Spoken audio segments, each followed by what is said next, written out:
편안들 하셨습니까?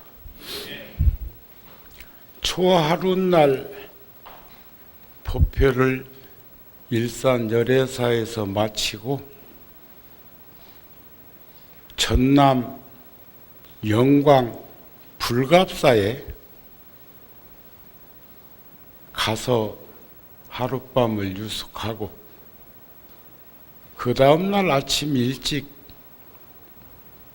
산내 암자인 불영대에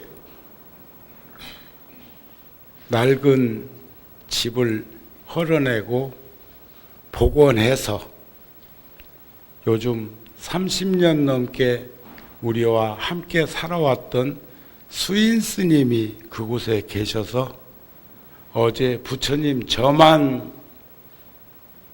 한다고 해서 다녀왔습니다. 그곳에는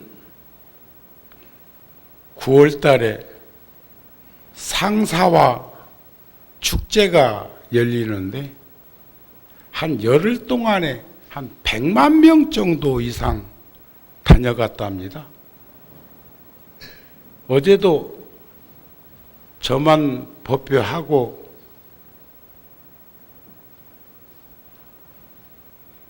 불영대에서는 여러 명이 공양할 수 있는 환경이 되지 못해서 불갑사 큰절에서 점심 공양을 하러 내려오는데도 그런데도 참 많은 분들이 그 비탈진 암자를 오르내리고 등산하는 분들이 참 많다는 생각을 하면서 난초처럼 봄에 풀이 돋는 것처럼 그 큰 나무 밑에 가득 총총이 박혀있는 상사와 상사초를 보면서 묘한 생각이 들었습니다.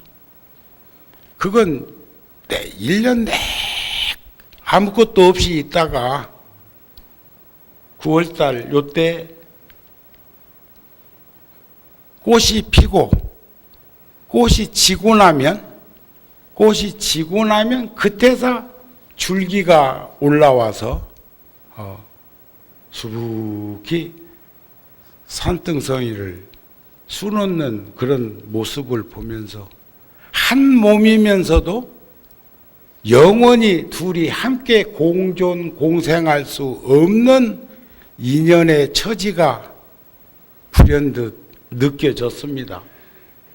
우리 가족 구성이라든지 인연이 있는 이들은 늘상 그렇게 만남을 가지는 거라든지 제가 그 전에 조계사 주지소임을 보셨던 현근 스님을 떠올리면 조계사 주지 10년 하셨던 현근 스님을 떠올리면 제가 군에 있을 때 22-3살 먹었을 때 스님이 나보다 한 2살 많은데 조계사 재무소임을 그 스님이 보실 때 기와 번화를 하는데 그 높은 어쩌면 참 무섭게 느껴질 만한 높이 아주 높이 올라가면 또 덜 무섭다네요. 그 공수부대 요원들 말 들어보면 그 높이가 있대요. 제일 두려움을 느끼는 높이. 그게 조계사 용마르쯤만 될까 싶은 생각을 해보기도 하는데 거기서 기와 있는 와공들을 진뒤주의하는 걸 봤어. 그리고 이제 또 세월이 흘러서 성장한 다음에 그 스님께서 조계사 주지를 하시는데 80년대, 90년대 중반까지 98년도까지인가 주지를 하셨는데 조계사 대웅전 기둥을 세워놓고 기둥을 가는 걸 봤어요. 그런데 가는 기둥을 작기 나무 대가지고 받침목을 저 상판에다 대고 교체를 할 때 눈여겨보니까 꼭 바꾸는 기둥은 통나무가 아니고 두 개의 나무를 이어붙였다든지 굉장히 낡은 기운을 느껴지는데 눈으로 인식할 수는 없어. 그래서 저는 혼자 그런 생각을 했어요. 이 스님은 각황사, 또 태고사, 조계사 이렇게 이름은 바뀌었지만 처음에 그 대웅전을 차천자라고 하는 이조 말의 유명한 분의 안채를 사다가 조계사 법당을 세울 때 어쩌면 세상에 알려지지 않은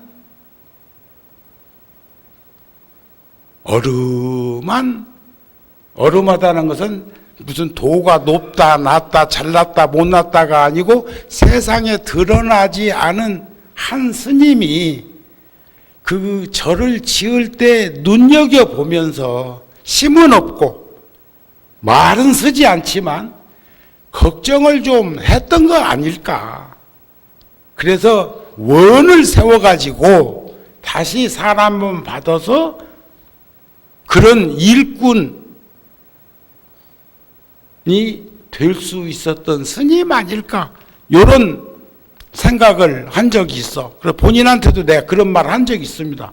스님은 아무래도 전생에 조계사 절 지을 때 심없는 한 스님이 이렇게 그냥 지어놓으면 오래 못 버티는데 싶은 생각을 가지고 인간 세상에 다시 온 것이 아닐까 하는 생각을 늘. 조계사 땅도 그 스님이 제일 많이 샀어요. 주지할 때. 엄청난 지금의 조계사가 될 수 있는 환경을 그 스님으로부터 출발했다고요. 그런데 이번에 불갑사에 가가지고 거기 지금 주지 스님이 서울의 유명한 대학 법대를 졸업하고 사법시험 준비하러 불갑사에 왔다가 고시 시험은 안 보고 그 길로 머리 깎고 출가했다는데 그 스님이 지금 거기서 절에서 하고 있는 걸 보니까 똑같은 생각이 들어. 이 스님도 심없고 돈 없고 가난했던 그 시절에 이곳에서 살면서 근심 걱정하다가 몸을 바꿔가지고 법적인 것도 좀 배워가지고 사회에 뒤처지지 않도록 그렇게 해가지고 그 길로 출가해서 25년이 넘는 그런 기간을 여기서 한 곳에서 머물면서 그 많은 불사를 하고 그 다음에 그 산이 5대 암자가 있는데 3곳은 복원하고 4곳, 5곳 맞아 복원하기 위해서 노력한다는 그 말을 들으면서 자, 그냥 세상은 되는 것이 아니구나 하는 생각을 가졌어. 나도 구룡사 세우려고 온 거 아닌가 몰라. 나는 여기 저 뒷산이 청계산인 줄 알았어. 처음에는 허허벌판 아무것도 없을 때 저 개포 1단지에다가 타고 왔던 차 세워놓고 여기 아무것도 없던 여기 놀이터에 그 정미소 방앗간 했던 그 터가 있고 저기 나무 한 그루 서 있고 집 한 채 2층 집 한 채 그 목장하던 집 하나 있고 할 때 말처럼 뜻처럼 생각처럼 행동처럼 다 이루어져 가지고 이곳에 도량이 이루어진 것을 오늘 아침 일찍도 제가 마당에 서 가지고 이런 생각 저런 생각 상념을 하면서 이게 예사롭게 이루어진 것이 아니지 하는 마음이 들었습니다. 세상에 태어났다는 생각에 머물게 되면 그 순간부터 자기 인생, 자기 삶, 자기 생활만을 자꾸 꾸미려고 한다는 거죠. 옛날 어른들은 가난하고 힘들고 어려웠던 환경 속에 노출되어 사실 때도 양산 동도사가 1400년 역사 속에서 하루아침에 자장유사가 그런 절 세운 거 아닙니다. 1400년 동안 끊임없이 이어져 오면서 계승발전하고 상속되어져 온 거 아니에요? 남남끼리 만나서. 우린 철저하게 남남끼리 만나서 사는 집단, 공동체가 승가 공동체예요. 그런 거 아닌가요? 자, 세상에 태어났다는 생각을 한 번만 접어두면 대중을 섭소하고 대중과 어울리고 대중을 위해서 살아갈 수 있는 일들이 널려 있다고 보여집니다. 그래서 모든 것을 한 발짝씩만 뒤로 물러설 수 있었으면 해. 제가 10대, 20대 초, 10대, 20대 초, 지금 석촌호수에 있는 불광사를 창건하신 광덕 큰 스님이 젊은 시절에 저희 은사 스님하고 둘도 없는 도반이었어. 근데 스님께서 한 번은 저한테 그러셔요. 정우, 예? 내가 자네를 가만히 보니까 말이요. 금생에 한 번만 태어나지 않았다고 생각을 가지면 멋지게 무슨 일을 할 것 같다 그러셔요. 경봉 노스님이 제 법명을 들으시고는 저희 은사 스님을 향해서 껄껄껄껄 웃으시면서 부처님 정수리 위에다가 집을 지으라고. 정우, 이마정자 지부자 아니요? 월화 노스님께서 저에게 법포를 내려주실 때, 저 아산만 아산하고 한글은 똑같은데, 싹 틔울 아자, 초두변의 그 아자입니다. 싹 틔울 아자 몇 산자예요? 산은 모든 곳의 중심이죠. 절이 산을 의지하지 않고, 우리 구룡사도 구룡산 의지하고 구룡사, 통도사도 영축산을 의지하고 통도사. 그래서 산은 중심을 얘기해. 중심, 공동체를 얘기해. 거기에 싹을, 불종자를 틔운다는 건 포교, 부처님 말씀 전법하라는 그런 뜻이 아니셨을까. 그땐 제가 포교 일선에 크게 드러나 있지도 않은 상태지만 어른 스님께서는 보시는 안목이 그렇게 접했던 것이 아닐까 싶은 생각을 해요. 그래서 전 어제도 그전에도 지금까지 아무리 어려운 일을 시작할 때는 이 세상에 태어나지 않았다는 생각을 가지고 그 일을 접하고, 또 하나는 남들이 그 일을 하려면 힘들고 어려운 일은 내가 모범이 되어서 솔선해서 앞장서고, 그 일을 누구든지 할 수 있는 일이라고 믿어지면 그 일을 넘겨주고 내려놓고 길손이 되어서 또 새로운 길을 떠날 수 있는 그러한 삶, 그게 어쩌면 저의 희망이고 꿈이기도 해.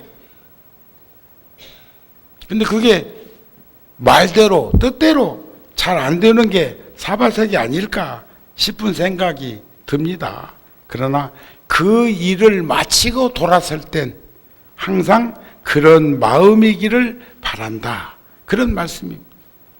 전에도 한번 말씀드렸습니다만 아침에 일어날 땐 게으름 피지 말고 천년 만년 살아갈 것처럼 힘차게 일어나서 활동하고 저녁에 누울 땐 여한 없는 시간을 가졌다는 마음으로 누울 수 있는, 오늘 밤이 마지막 밤이지 할 수 있는 그러한 삶이 후회 없는 인생 아닐까 싶은 생각이 듭니다. 딱 어저께 올라오는데 내려가는 차, 지금 우리나라가 2천만 대가 넘는다네요. 지금 사용하는 번호판을 더 사용할 수가 없어서 모질해 갖고, 가나다라 모질해 가지고, 그래 가지고는 폐차시킨 차 그거 번호 다시 발현시켜 가지고 쓰고 있는데 지금 바꾸지 않으면 안 된다는 것. 그런데 2천만 대면요, 두 사람, 세 사람당 차 한 대씩 있다 소리예요. 시골 촌에 가도 집집마다 차 있었디다. 차 있고 경운기 있고 트랙터 있고, 아이고, 그런 세상이 되었어. 그래서 우리는 참 인연이라는 게 소중하고, 조건 반사로 나타나는 현상들도 있지만 조건으로 인해서 연기되어지고, 그러면서 그것이 갈무리쳐지는 그런 현상들 가운데 우리는 어떻게 회양을 했으면 좋을까? 자, 바른 믿음으로 일상적인 삶을 살아서 불교에 입문하려고 처음 마음을 내었다면, 그때부터 초발심이 변성지 정각이라고 하는 말씀도 있지만 그 순간부터 바른 믿음을 가지고 참다운 불자가 되도록 해야 되겠다. 어제 아래 제가 열애사에서도 그 말씀을 드렸는데, 우리는 종교를 가진 자는 진실해야 한다. 진실이라는 말은 이분론법으로 나누어 보면 정직한 사람이 성실하게 살아가는 모습. 그러면 우리 불자들은, 우리 불교는 깨달음의 가르침이라고 하는 그 불교는 무엇을 깨달으라고 하는 거예요? 그 다음에 불교를 믿는 신행자, 우리들은 어떤 모습을 가지는 거예요? 그게 아마 가장 인간적인 본성을 잃지 않는 것, 사람다운 사람, 거짓되거나 위선으로 포장하거나 그런 것이 아니라 있는 그대로 내면을 숨김없이 드러낼 수 있는 삶, 이런 모습이 아닐까. 불교가 유일한 종교입니다. 전쟁을 한 번도 일으키지 않은 종교가 불교예요. 근본은 인간학을 주창하신 부처님의 가르침을 접한 이들은 희생을 당할지언정, 아이고, 우리나라 불교는 호국불교라는데, 맞습니다. 국가와 민족을 위해서 전쟁을 일으키지는 않았지만 나라를 지키고 국민을 지키려고 보호하려고 하는 데에 힘을 합한 건 맞아. 그러나 종교의 이익을 위해서 수단 방법 가리지 않고 중상모략하고 시기질투하고 권무술을 쓰고 전쟁을 일으키는 그런 패당적인 것은 하지 않았다는 거예요. 요즘 참 그 디지털 시대도 지나갔다고 그럽니다. 앞으로는 얼마 전에 보니까, 내가 며칠 전에 휴대폰이 자꾸 배터리가 하루가 못 가서 바꿨어요. 바꾸는데 어떤 걸로 바꿨느냐? 내가 한 3, 4년 동안 썼던 전화기하고 가장 근사치 전화기로 우리 주지스님 보고 골라오라고 그랬어. 하고 엇비슷해. 엇비슷한데도 엄청나게 진화했더라고요. 훨씬 더 수월하게. 그런데 복잡해. 그러려면 내가 그 휴대폰을 한참 가지고 이제 실험을 해야 되겠지만 적응해 들어가야 효과적으로, 효율적으로, 효용가치 있게 쓸 수 있겠지요. 그래도 옛날보다는 훨씬 나아. 처음 나왔던 것, 그것은 문자도 보낼지 몰랐는데 요즘은 카톡도야. 근데 어떻게 만지다 보니까 대화하자고 돼. 응? 요즘 카톡이 왔는데 어제부터인가 내가 뭘 잘못 만졌는지 거기서 바로 그 보낸 것이 뜨고 영상이 뜨고 이렇게 않고 대화하자고 말이 나와. 또 어떤 걸 또 잘못 맞췄더니 잘못 맞힌 건가 잘 맞힌 건가 말씀하세요 그러대. 말하세요. 그래 말해. 그러니까 전화번호를 거기다 불러대면 이제 글이 간다 그 말 아니겠어? 아이고. 근데 그 확신이 안 가고 믿음이 안 가고 해본 일이 경험이 없으니까 그냥 얼른 전화 덮어서 껐어.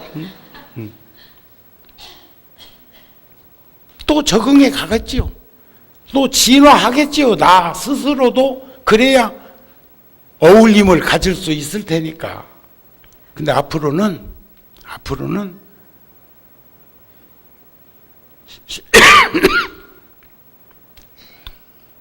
마음만 먹으면 모든 것들이 다 이루어지고 드러나는 시대가 곧 온다는 거예요. 심식작용으로 다. 요즘은 말로 하고 뭐 손으로 하고 무시 뭐 어찌고 저찌고 하는데 그게 아니고 마음속에서 뭘 먹기만 하면 요즘 어떤 프로에서 보니까 거짓말인가 진실인가를 아는 기계도 있습니다. 부부지간 앉혀놓고 뭐 어찌고 저찌고 하는데 빨간불이 나오면서 X가 삑 하대 거짓말 한다고? 거짓말 탐지기도 있기는 있다고 하더만 거짓말 탐지기도 안 듣는 병이 있어. 이번에 그 이영학인가 뭔가 하는 그런 사람들이 걸린 병이 소시오패스증이라고 그러는데요. 이름도 이상해. 소시오패스. 사이코패스는 들었어. 또 소시오패스는 요즘 들었더니. 그건 거짓말 탐지기도 전혀 작동이 먹지를 않는데 그것을 우리 불교에서는 가장 염려하는 게 증상만이라는 거죠. 도를 깨우치지도 않았는데 도를 깨쳤다고 하는 노동가들 가운데 정신운동 하는 사람들 가운데 그 병이 많다네. 여러분들은 다행이요. 그래도 나는 한 번도 깨쳤다 소리 안 했다. 나는 내 잘났다고 한 소리를 한 적이 없어. 그래서 나는 그냥 내 품새를 내 있는 상황에서 있는 그대로 여러분들이 감지할 수 있도록 하는 쪽에 이번 우리 10월달 잡지 아직도 안 봤거들랑 갔다가 좀 읽어보세요. 내가 매달 한 달에 거기다 한 꼭지씩 글을 쓰는 건 남기는 것은 그달의 소유를 적어 놓는 거니까 꼭 보세요.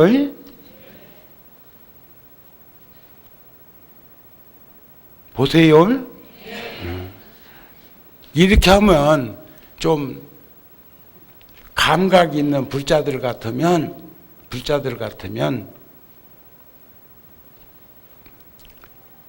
이제 불자들이 공양도 마치고 이제 오는 사람한테 잡지를 나눠줄 게 아니고 가는 이들한테 줄 수 있었으면 안 좋겠어? 구룡사에는 음악을 전공한 사람이 없어. 피아노 칠 줄 아는 사람이 없어. 오늘 녹음해 놓은 거 틀대.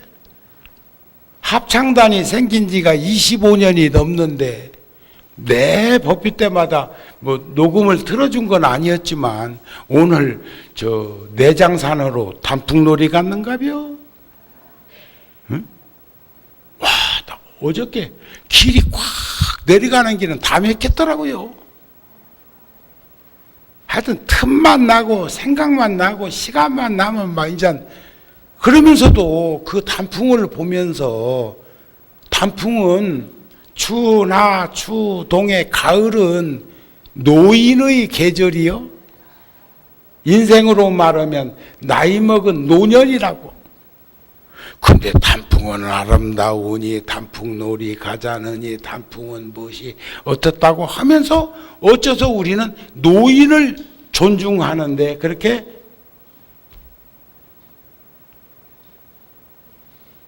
우리 소중한 자기 모습 잃지 않았으면 좋겠어요. 노인이라고 기껏기고 숨죽이고 허리 오그라뜨리면서 살지 마십시다. 허리 쭉 펴고 당당하게 힘차게 살읍시다. 여기 노인이 하나도 없구나.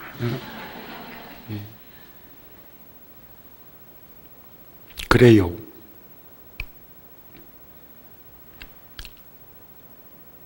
바른 믿음으로 일상적인 삶을 잘 살아서 우리가 참 인생 난득이요 불법 난봉이라는데 부처님 제자가 된 이들은 초심을 잃지 말고 한결같은 마음으로 순간순간을 받은 믿음을 견고하게 세우고 불퇴전의 길을 걷는 것이 참다운 불자의 모습이려니 싶습니다.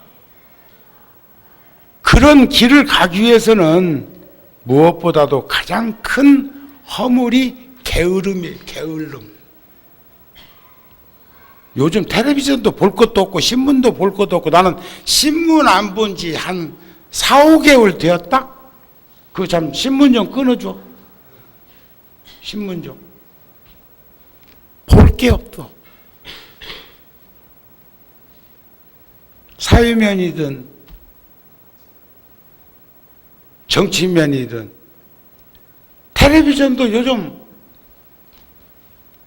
참 난처한 뉴스들이 너무 많아. 옛 어른이 말씀하시기를 3일간 뉴스를 접하지 못하면 바보가 되고 3년간 뉴스를 접하지 않으면 도인이 된다고 하시던데 나도 이제 도인과로 가는 게 낫겠다 싶습니다.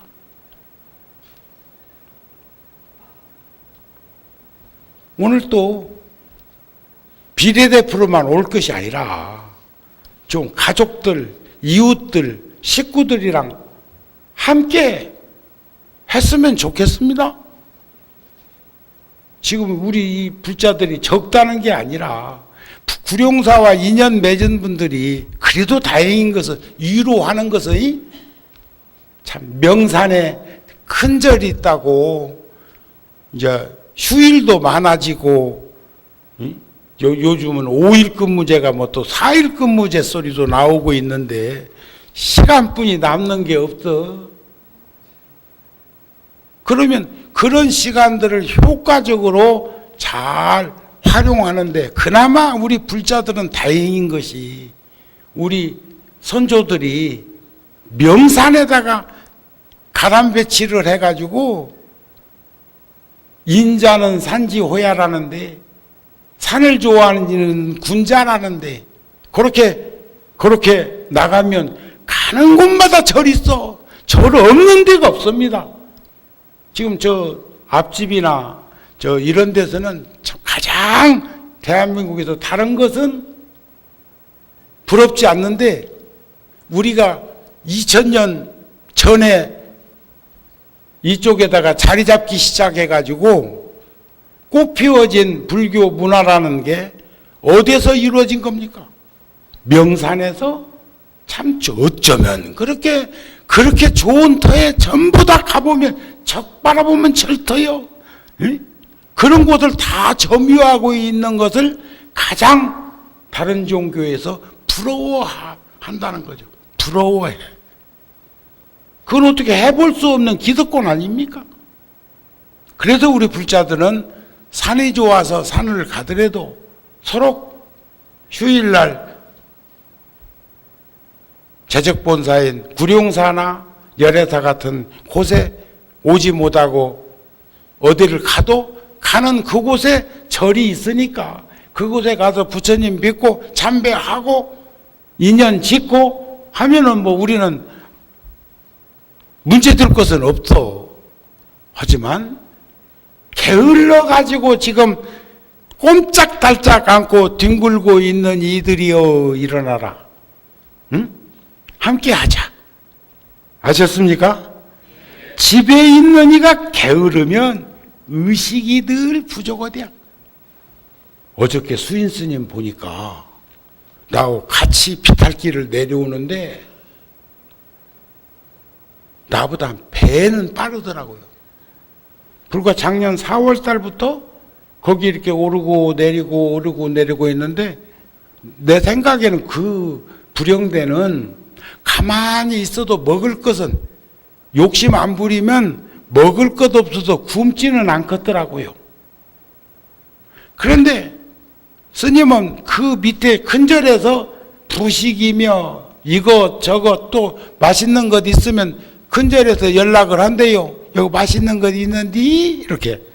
그러면 이첨 저첨해서 그 길을 내려가 가지고 15km, 20km 정도를 등짐 지고 스님이 오르고 내리면서 아주 그냥 그렇게 좋을 수가 없고 행복할 수가 없고 그게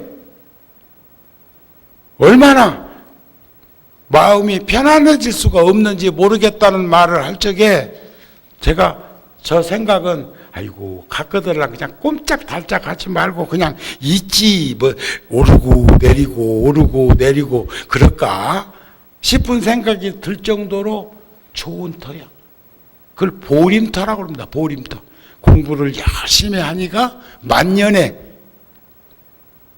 우리가 농한기에 봄에 파종하고 여름에 땀 흘리고 가을에 거두면 겨울에는 농한기라고 해서 쉬는 줄 알지만 방학을 쉬는 것을 방학이라고 하네요.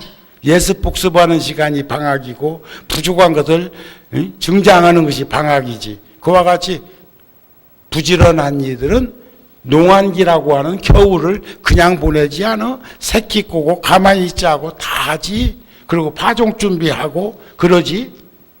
거기는 다음 생을 준비하는 곳이라고 보여지기도 했습니다.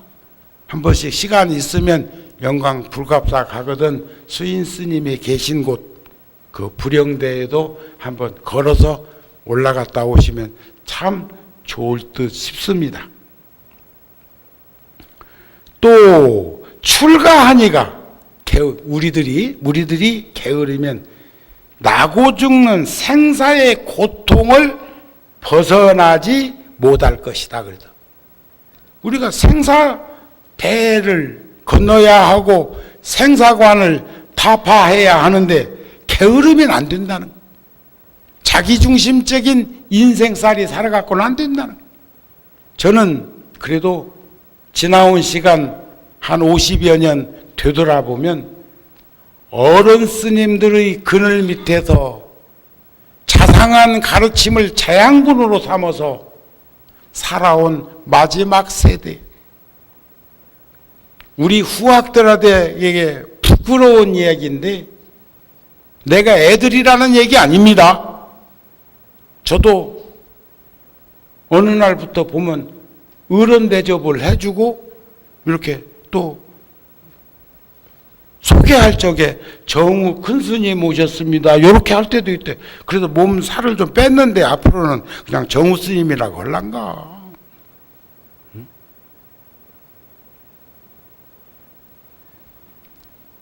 어른들이 점점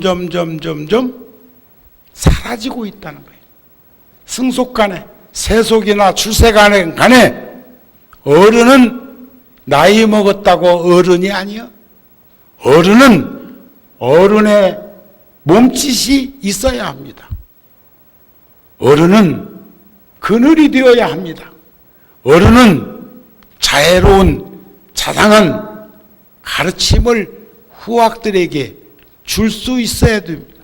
함께 살아가는 이들에게 보탬이 되어야 합니다. 편협한 생각이 이기적으로 발현되어 가지고는 그를 어른이라고 할 수는 없습니다. 그러나 집에 있는 이가 정진하면 게으르지 않고 방을하지 않고 부지런히 살면 의식이 풍족해지고 사업이 번창할 것이다. 되는 집은 보면요, 뭐가 달라도 달라요. 가게도 잘 되는 집은요, 음식점도 잘 되는 집은요, 첫 번째가 친절이고 두 번째가 음식 맛이고 위생 상태가 좋고 뭐가 달라도 달라. 제가 어저께 그저께 내려가면서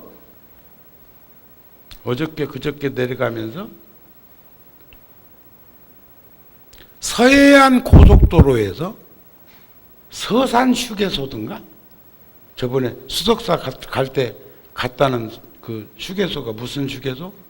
주희씨 무슨 휴게소? 서해안. 와, 깨끗하더라고요. 휴게소가 나는 벌써 60년대 후반에 고속도로가 생겨가지고 휴게소가 우리나라에 얼마나 많습니까? 서산 휴게소인가? 뭐 그럴 거야. 표시도 참 잘 해놨고 모든 것들이 아주 정갈하고 깔끔하고 그랬는데 어저께 오면서 민자로 만들었다는 고속도로 정안 휴게소 거기를 들렸더니 서울 시내 강남보다 휘발유값이 더 비싸. 1,547원인가 그래. 왜 그러냐고 그랬더니 민자라 그랬대요. 와, 여기서 뭐가 팍! 공식적으로는 내가 못하겠고 음식점도 또 거기서 파는 것도 전부가 비싸. 그건 민자 출연해가지고 만들어 놓고 거기서 투자한 것을 뽑아내기 위해서 임대료가 비싸겠지. 거기 저 고속도로 만든 회사에서 직영을 하지는 않을 거라고 생각하고 직영을 하면서 그렇게 비싸게 받는다는 얘기는 본전 빼려고 그런다고 하는 것인가? 이건 내가 정치권에 한번 얘기하려고 그래요. 이 외곽순환도로도 마찬가지. 저기 이 의정부 쪽으로 가는 그쪽은 비싸. 그 민자라고 그러대 그거.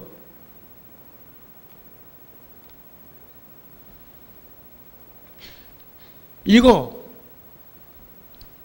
친절하고 깨끗하고 맛있고 하면 그 공간은 사람들이 모이게 된 거 아닐까요? 참 저는 처음으로 그 휴게소에 가가지고 커피도 한 잔 먹었고 천안 돌에 가까이면 밤도 유명하거든. 호두만 유명한 게 아니고 그래도 또 밤 냄새가 군고구마 요런 냄새가 코를 자극해서 내가 밤도 좀 샀어. 참 맛이 없다 맛이 없다가 참 그렇게 맛이 없는 밤을 구워가지고 그런 걸 파는 거예요. 비싸. 그것도 밤은 토종밤 조그마한 밤이 그것도 껍데기도 까지 말고 톡톡 이렇게 구워 놓으면 그런 까먹는 맛도 있다고요. 근데 그것까지 전부 벗긴 것 보니까 썩어 들어가기 시작한 것 같아요. 그렇지 않고요. 지금 밤을 왜 껍질까지 까서 주냐? 쓰레기 버릴까 봐서. 아이고, 사도 너무 말하고 있네. 거기는 다시 들어가지 않을 거라고요. 이해가 되세요? 이게 세상사야. 제가 아까 말씀드리다 말했지만 저는 도량에서 불자들 만나면요. 인사가 감사합니다. 고맙습니다. 오셨어요. 감사합니다. 고맙습니다. 그 젊은 나이에 이곳에 와가지고 일 벌려놓고 이곳에 아무도 안 와봐.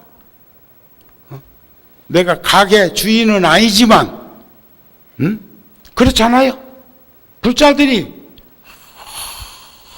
언제나 법인날 아니어도 그렇게 와가지고 기도하고 하는 그 모습 보면 그저 감사할 뿐이요.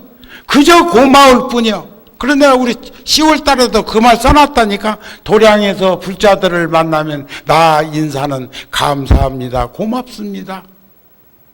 그게 포교당의 소임자의 몫이 아닐까?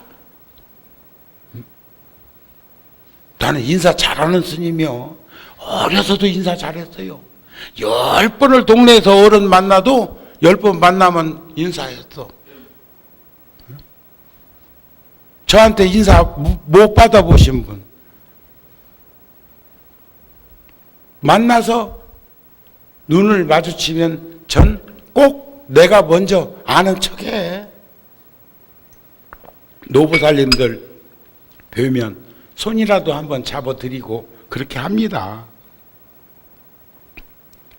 출가하니가 열심히 살면, 열심히 정진하면 법을 성취하게 돼 있어. 도를 이루게 돼 있어. 마침내는 부처님의 경지에, 불보살님의 경지에 이룰 수 있다는 것을, 그런 믿음을 가지고 살아야 해. 좌절하거나 포기하거나 체념하거나 단념하거나 이러지 말고, 사람이 무기력해지면요, 무기력해지면, 타성에 젖으면, 그냥 안주해버리면 다시 일어설 수 없는 일들도 있다는 것을 볼 수 있었으면 좋겠다. 그런 말씀입니다. 그래서 세상은 무상하지만 가장 큰 괴로움이 무상한 거예요. 무상해. 그래서 삼법인에서도 재행이 무상하다, 재행이 무상하다 그렇게 얘기를 하고 있는데, 그것을 이루기 위해서는, 그것을 다 여의기 위해서는 네 가지 가르침에 우리는 흔들림이 없어야 좋겠다. 첫째, 부처님의, 불보살님의 선지식의 가르침을 아무리 들어도 지루하거나 실증내지 않아야 합니다.